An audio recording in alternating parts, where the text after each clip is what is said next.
So Devi and Rona, thank you so much for sharing with us all your experiences based on the project. We were very glad to hear about those. Now you have the possibility to raise questions for our audience here in front. Okay, yes.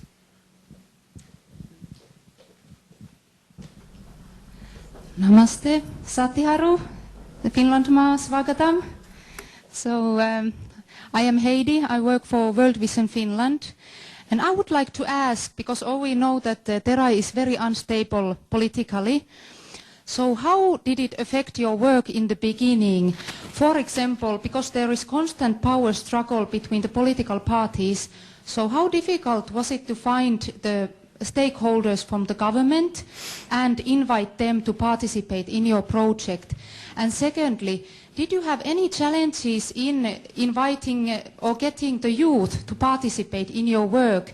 Because I have also lived in Nepal, and I know that some parents have been very hesitant to let their children to go out lately, because some of the political parties have used youth very ruthlessly in their agitation campaigns and even kidnapped youth in their work. So about the government involvement and youth involvement, how challenging was it in the beginning, and how challenging is it now? What would you think? Who would like to answer? Thank you for the questions. Earlier, that like you asked about that, how did you manage to bring the government people? Like the political situation was unstable. Like government, like ministers were not stable, but the government entity, like secretary over there and government bodies was there. They were the government people who are always there. We had a good coordination, like we have been working there, FPN and WWF have been working there, and they have very good reputation, good coordination with the government body, so it was never that challenging to coordinate with them.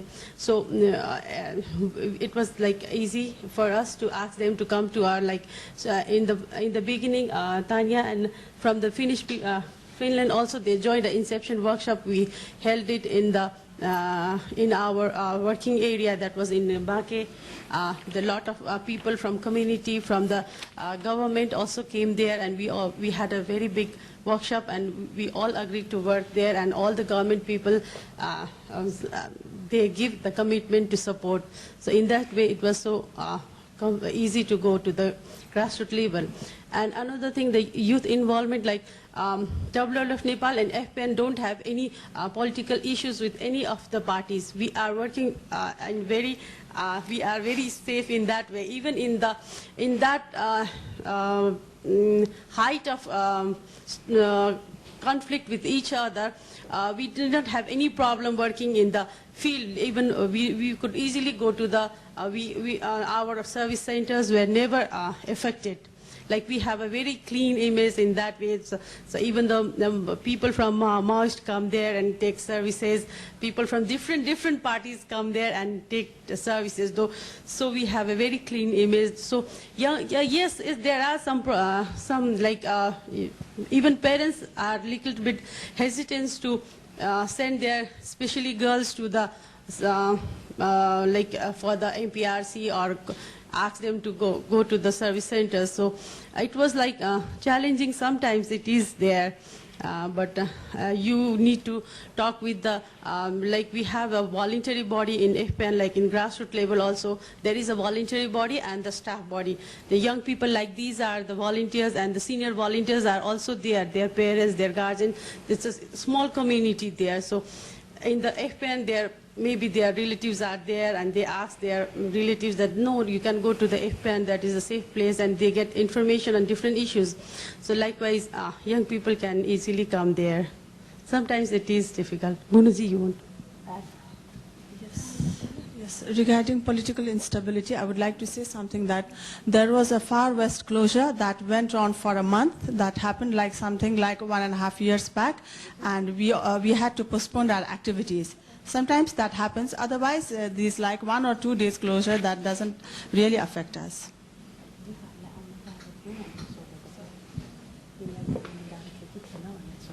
Do you want to continue? Or? No, Yeah, I was yeah, just translating. yeah. Thank She you. said, Yeah. what you're talking about, I'm telling her that.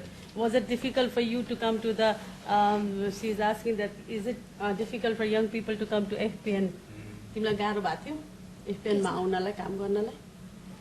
भएको थियो काम सुरुमा चाहिँ होइन भएको थियो किनकि हाम्रो कम्युनिटीमा त्यसमा जान दिँदैनन् होइन अब हाम्रो कम्युनिटीमा त्यति पढे लेखेको नभएको हुनाले घरको काम गर्नुपर्छ भनेर जान गाह्रो मान्थे होइन त्यही भएर आमा बुवाले पनि टाइम नदिने घरको काम गर्नुपर्छ भने पछि त मलाई अब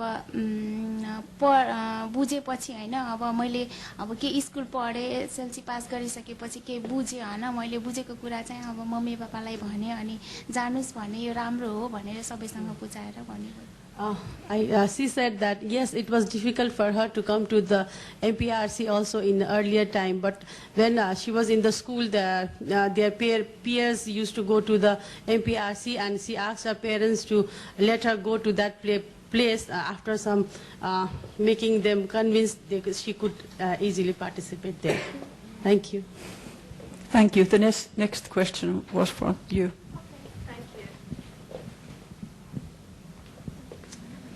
Good afternoon.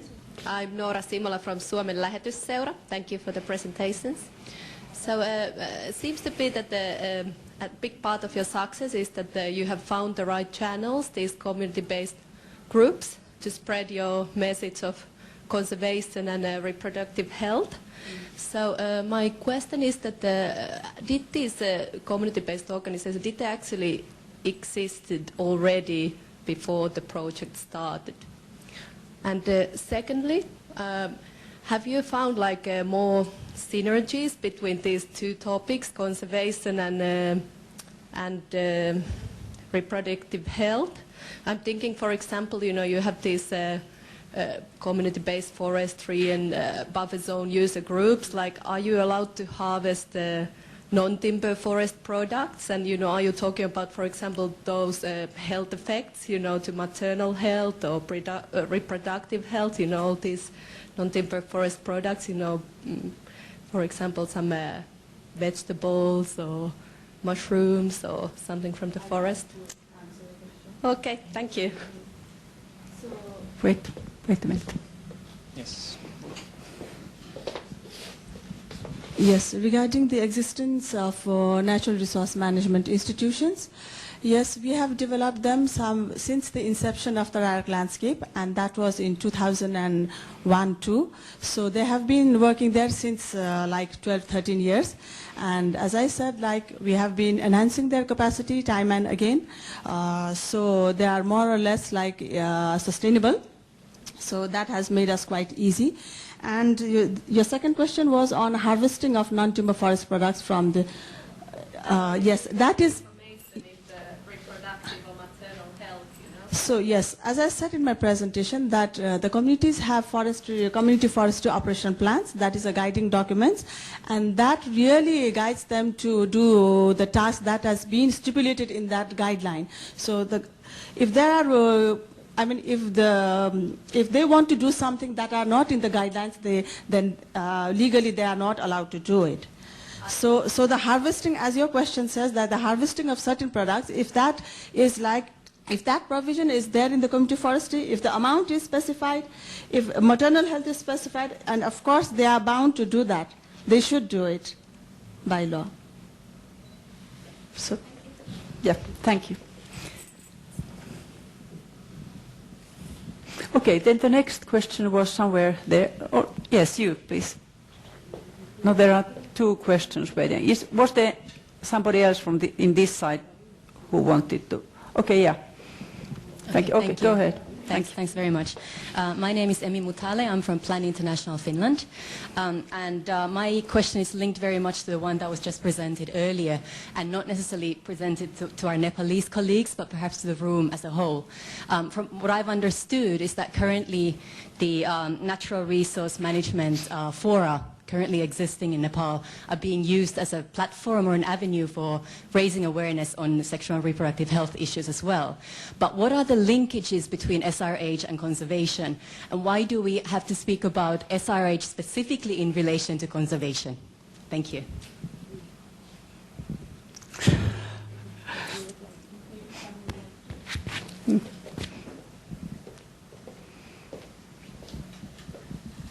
Hi, maybe that was more or less directed to me, and I made earlier some notions, and I think that takes us to the bigger picture. And like our Deputy Director of UNFPA was referring to this 20 million women and girls, adolescents that are not having currently access to services, and yet there are about that amount of unplanned pregnancies at the same time.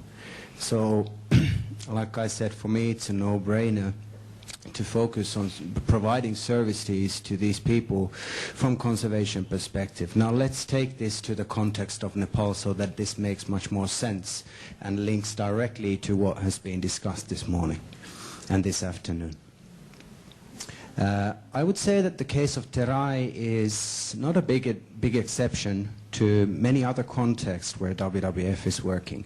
But I think it's more or less a textbook example of a very challenging environment where you have, because it's the lowland, so it's the breadbasket of the country, huge population pressure from growth as well as internal migration. That we know. Anybody who's been to Nepal or Terai knows these things. Yet at the same time, it still has the most valuable biodiversity in the same area. And now it means that in terms of, for example, from land use in a broad perspective, there are huge amount of different kinds of pressures emanating from human needs, but also from a conservation perspective, to maintain, for example, populations of tigers, rhinos, elephants in these areas, let alone other species, which are extremely diverse in the Terai, including the Nepal side as well as India.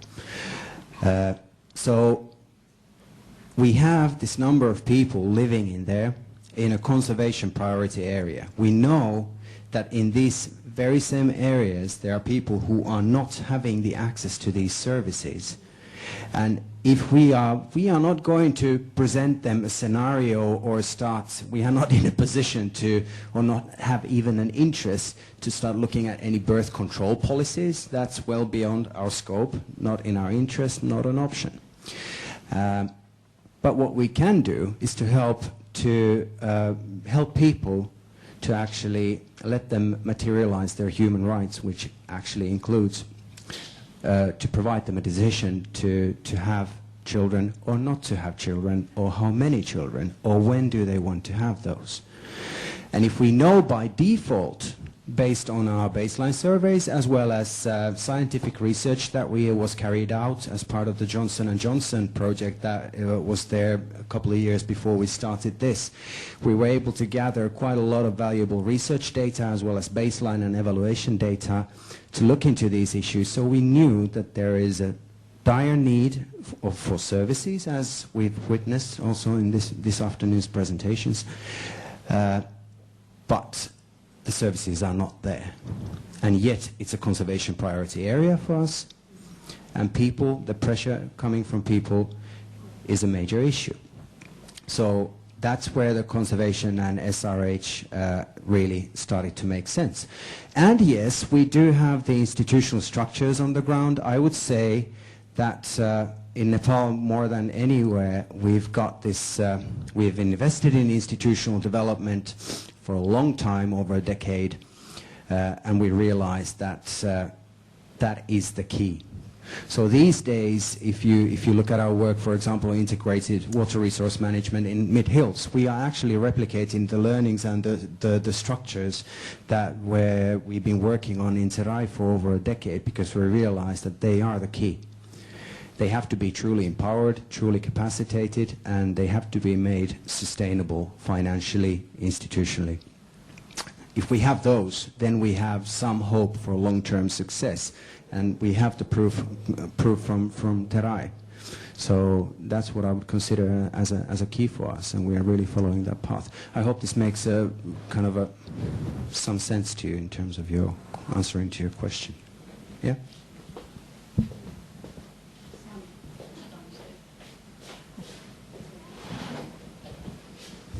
Thank you very much for the presentation. you hear me. And my name is Muhammad. I'm from University of Helsinki.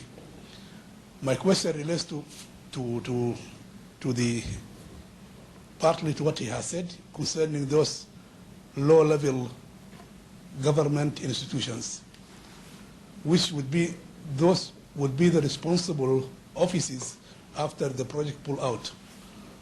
So there's quite much of concern. I'm a quite pragmatic person. I'm an old person. I have been teaching this kind of landscape, agroforestry, natural resource management in University of Helsinki for 20 years. My question relates to, yes, you have this SHR for many years, and then, but managing the resource itself is a question. And who's going to do that? This is one big issue which relates to the local institutions. So that leads me to go further to local institution capacity building. That is very essential. Of course, looking to the policy and legislation, you cannot ignore that. You say that, well, we work at the local level, we don't interfere with the policy. The project will pull out sooner or later. Yeah. So you need to have it like sustainable. This needs to really to touch on the policy and legislation issues in the area. Yeah. Unless you do that, then immediately the project will pull out, the same thing would remain. So this is important. The number 3 is concern the biodiversity conservation. So unless conservation is linked to utilization and there is income generation from that, and then the people benefit, so I don't think that will continue. So there is money injected now in the community, but once that money stops, unless there is sustainable income generation for the local people, then the project, the area will suffer again. So I just want you to comment on those issues, although they are not really like questions, but it adds some kind of brainstorming maybe to all of us. And I would like to see that natural resources not to be seen like a trend for supporting other issues, but to tackle the issue like landscape management, including SHR, including people, including animals, trees, food security, water, and then we manage it like landscape, rather than a natural resource per se. Thank you very much. So sorry for being, I'm a teacher, so I speak.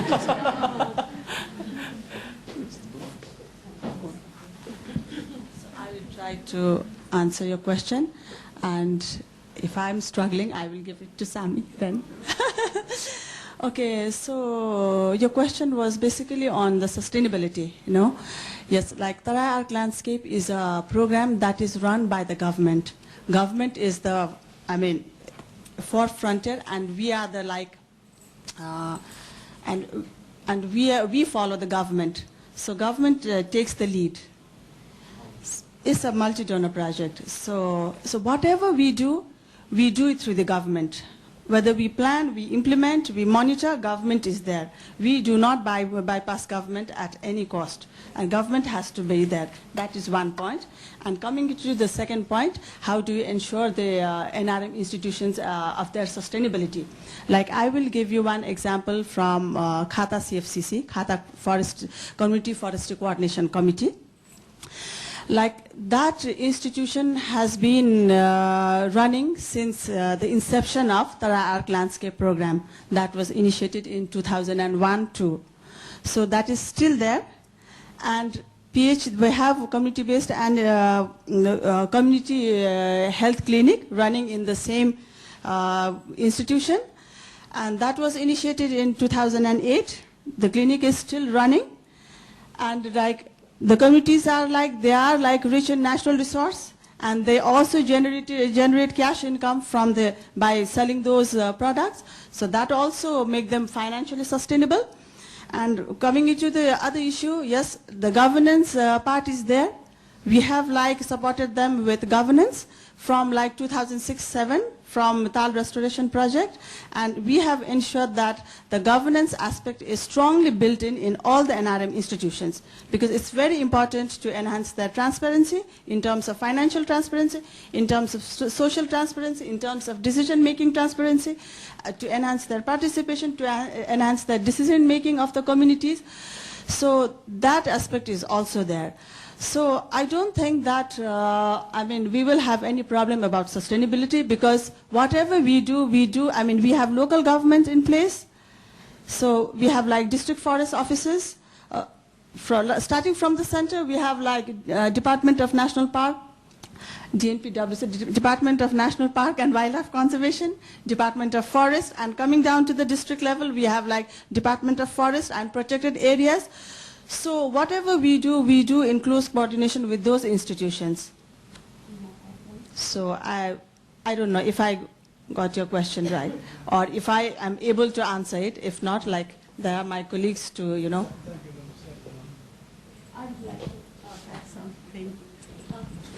Maybe I would like to say something like for the sustainability part, like we didn't in the communities, like we didn't in some places we have some outreach clinic, but what we did was there are government health service centers. So we had first of all we had our branch managers did a good coordination with the local government district health officers. So they went to the public health clinics. There they did a need assessment first, and project supported whatever that clinic wanted. Maybe it was a delivery bed, footstep, or stethoscope, microscope, something equipments. We supported that clinic. We had that quality of care in our FPN. We say quality of care should be like it's there. The guidance for the quality of care. So we empower that service provider on different give them training. So in that way we supported government entity in terms of providing them equipments and other things also. So in that way we didn't further on when the project is not there, but the clinic will go on with our support is there. Our youth volunteers will go there and work as an intern, but the government is there to carry on that things. It is like that.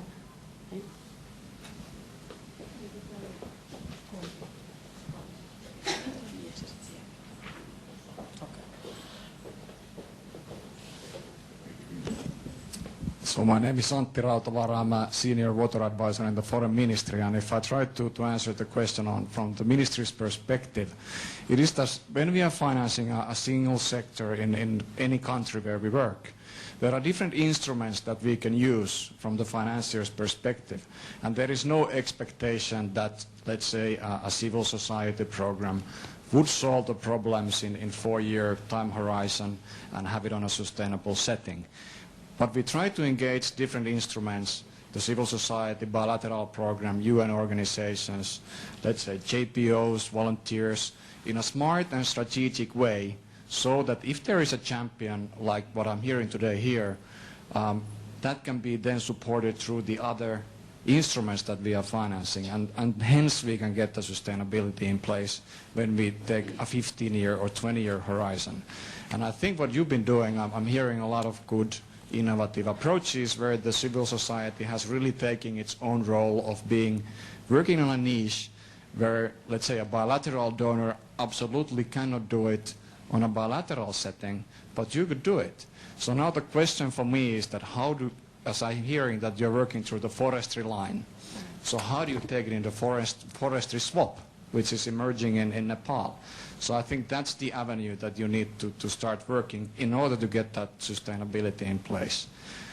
That was the comment part, and I have a short question for the M&E part. I was hearing a lot of activities happening, but have you seen any data from the village or the district level in the health offices or household surveys or school surveys that there has been a change, a real change in statistical terms?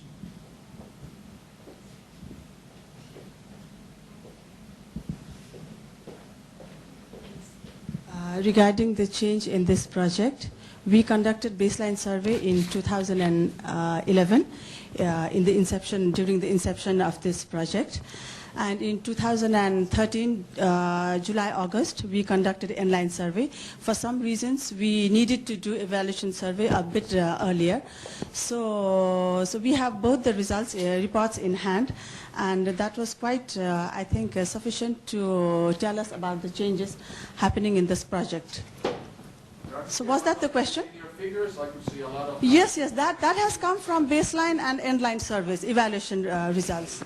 Yes. Okay, if you only have 3-year time span, then in health data you don't yet see changes, I suppose. But hopefully that is then followed through in, let's say, 6 years' time, so that we could see that the health changes are actually happening. Yeah, that's what you want to answer. I'm only asking because this is the part that we are always challenged in the ministry, that we do really want to see changes in the health. Sami, did you want to comment? You want to comment? Yeah. Sami is commenting, maybe I'm going home. Go home. I'll call you later. Yeah, I just made on the comment, so the presentation was made on a very final version of the evaluation that was actually carried out by a very interesting multidisciplinary team. Nepalese guys, fantastic guys, social scientists, conservation experts. And it's a good, robust document. It serves the purpose of a midterm evaluation for us more than anything else after 3 years, like you said yourself. If you want to really go to the impact and outcome level to see some changes in actual health statistics, yes, you're right, it takes a little bit longer time. Mind you, we've been working there for over 10 years in the NRM sector, whereas FBAN has been operating in there more or less the same time, working together with Väestöliitto. So we have quite a bit of also other baseline data to refer to, and I'm more than happy to share the final version once it's finished by, I would say, by early December. We are just polishing up the images more or less, and that's it. It's going to be ready. So you'll see some interesting actually outcome level and impact level data in this evaluation already. Second thing where you refer to is the multi-sector forest program, more than 100 million to be invested over a long period of time in Nepal. And yes, WWF is part of the technical committee. We are sitting in this kind of institutional structures of this program, and we've been part of the design as a technical expert from the beginning, and that is exactly the window for us to share the lessons learned and experience as well as expertise that we are able to provide, particularly from WWF Nepal's side. We have a fantastic organization with a lot of the best experts in the country working in there, and that's why they've been invited to become a part and as well as a partner of this multi-sector forestry program in Nepal. So you're absolutely right. If we talk about upscaling, that's where we need to be, and looking at those investments, and not only in the forestry sector but other sectors as well, like water sector. Thank you, Sami. And then we have the last question, which is there in the back row. Okay. Yeah. We need a microphone. I'm not very good with microphones, that's the problem. Okay, first of all, on the linkages, I mean, I can clearly see the linkage with environment and health and all this, and I think it's really exciting that you managed to bring it together in a project. But I was surprised about the policy one, like if you work in a rights-based way, we can't say we work in the community, but we don't do, you know, birth control policies or so, work with them. I think it has to be both at both levels. But my question goes to actually Devi and Ramu. You say that your attitudes have changed, your lives have changed. Do you think even those ones who live in the remote, faraway villages, those young people, do you think also their attitudes have changed? Like really uneducated, very far away. And if the attitudes have changed, if they behave in different ways now, what makes it change? How do you, because we are not very good at changing behavior, changing attitudes. Can you help us and tell us how can we help people change their practices? Thank you. A very good question to end the seminar.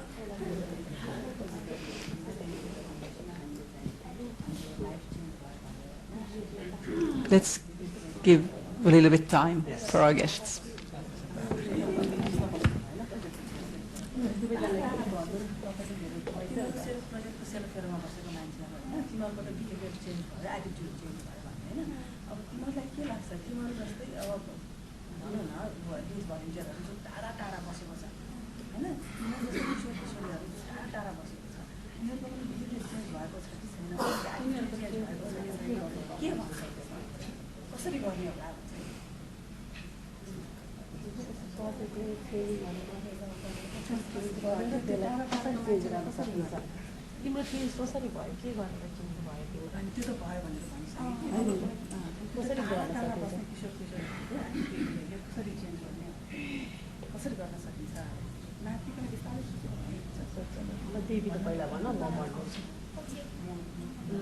She wants the microphone.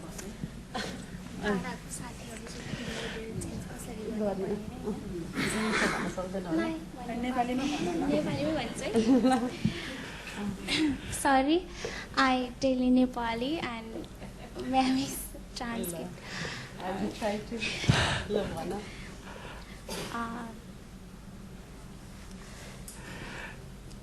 हामी चाहिँ हामी youth volunteer चाहिँ mainly पियर groups गराउँदाखेरि हामीलाई main कसले time धेरै दिन सक्छ हैन तिनीहरू मिलेर चाहिँ हामी पियर ग्रुपहरू बनाएको हुन्छौं जसले She said that from the peer group she started. Peer group is good to involve young people, like making peers. भन्दै जाने हजुरले भन्ने Oh, तिमीले सरर धेरै भन्यो भने त मैले भन्न सक्दिनँ नि त पियर ग्रुप बनिसकेपछि हामी चाहिँ मेन भोलिन्टियर भनेपछि हामी आफ्नो टाइम निकालेर फ्यामिली प्लानिङमा एकदम इन्भल्भ हुन्छौं हैन जति सक्दो हामीले त्यही काममा चाहिँ ध्यान दिएर काम गरिराखेको हुन्छौं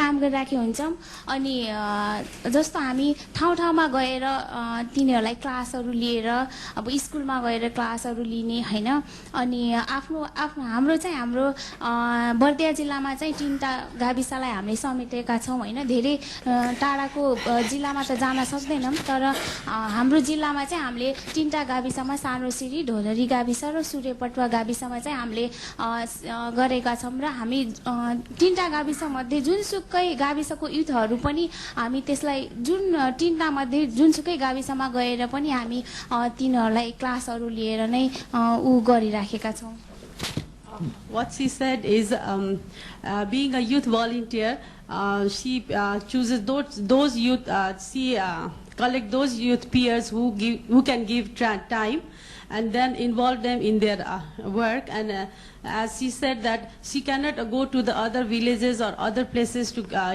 bring changes. As she works in that Bardia branch, they covered 3 VDCs over there. She makes sure that the young people from there are coming to the orientation classes, meeting in the MPRC, and come there to change their behavior. And with the help of these trainings and other things, orientation classes, she was able to change her attitude and perception, so as she thinks that others young girls also can be changed. हैन अरु केटीहरुले पनि त्यसरी नै change गर्न सक्छ या अनि त्यसपछि अब हामी 3टा गाविसमा सबै ठाउँमा क्लास लिइसकेपछि हैन हामीले ओके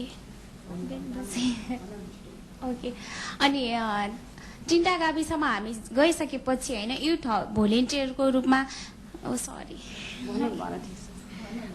अनि के सामले त बिर्सिहाले कसरी चेन्ज गर्ने भनेर साथीहरुलाई कसरी तिमीले यसरी हैन अब हामी धेरै टाइम नपाएको हुनाले हामी धेरै टाढा जान चाहिँ सक्दैनौं तर 3टा गाविसमा जे होस् हामीले लिएको चाहिँ चेन्ज भएको छ सबै जना आउँछ त्यहाँको युथ केटीहरु चाहिँ प्राय जसो गर्ल्सहरु आउँछ के गरे भने आउँछ जस्तो लाग्छ हामीले अब तिनीहरूलाई चाहिँ हामीले टाइम दिनुपर्छ शनिबारहरू टाइम के अरे पहिला ठाउँ ठाउँमा गएर हामी भन्छौँ होइन तिनीहरूलाई इन्फर्मेसन दिन्छौँ अनि यस्तो यस्तो भनेर सम्झाउँछौँ त्यसपछि उनीहरू सटरडे टाइम निस्क्यो भने आउँछन् टाइम निस्क्यो भने आएनन् भने अर्कोपल्ट फेरि हामी त्यस्तै गर्छौँ होइन यसरी लागि परेका हुन्छौँ अनि यसरी चेन्ज भइराखेको छ In their community, they ask other young girls and boys to come to the meeting, come to the classes, MPRC to join them. She said that we have to give maximum time to engage those young girls and men and work hard. They ask one time, and if they don't come, they ask them another time to come to those things. And of course, the trainings is very important, and time is also important. Thank you.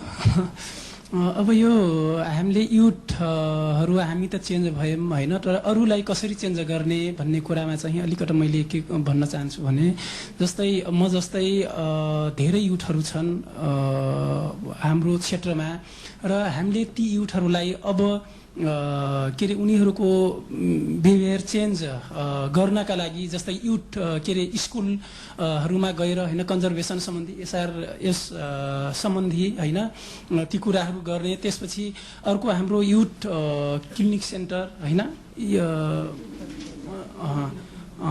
Youth information सेन्टरहरूमा गएर होइन ती कुराहरू र अर्को कुरा चाहिँ जस्तै BCC कक्षाहरूलाई पनि निरन्तरता हामीले दिएर त्यसले अब हामीलाई चेन्ज गर्नेदेखि लिएर धेरै युथहरूलाई चेन्ज गरेको चाहिँ बीसीसी कक्षाले चाहिँ चेन्ज गरेकोले त्यसलाई चाहिँ त्यो एउटा राम्रो आधार बनेको जस्तो लागिरहेछ मलाई हस्ते So he says, of course, it is very important to change attitudes of other youth also. It's not only about me, but there are other youth whose attitude and behavior really needs to be changed. And there are like PHE in schools, which is integrated in school curriculum, and those are helpful for changing the attitudes.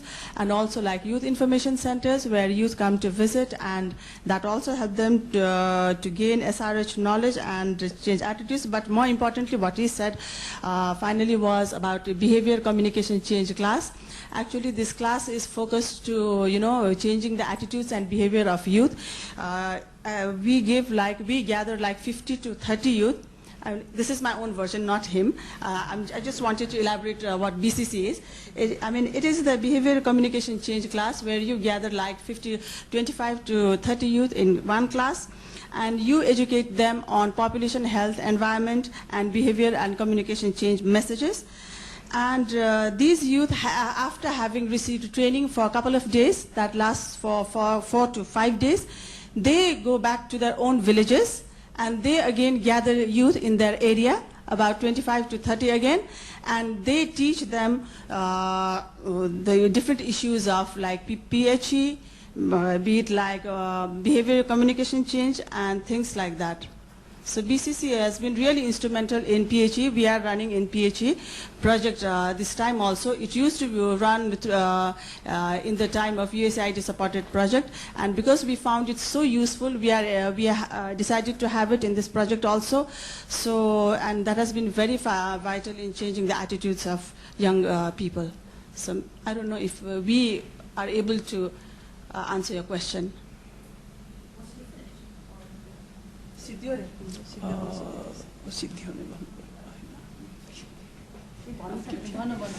Yeah, thank you. Now I will start closing the seminar and thank all of you for the participation, especially our guests. In case you still have some questions to our guests, so you have the possibility to do them after the seminar, so we have something like 15 minutes time. It has been my great honor to chair the whole day together with you and participate to the seminar together with you also. I'm very proud of the whole project, and I would like to thank the teams which have been working around this project. And at the same time, I'm very humble in front of you, as I really recognize which a huge responsibility and task we have there, and together we really can solve these problems. So it's not that we come there to the field and to Nepal to teach you to do anything, but we have as much to learn from you as well. So thank you for participating to the seminar, and I would like us all to raise big applause to our guests from Nepal. You are our champions.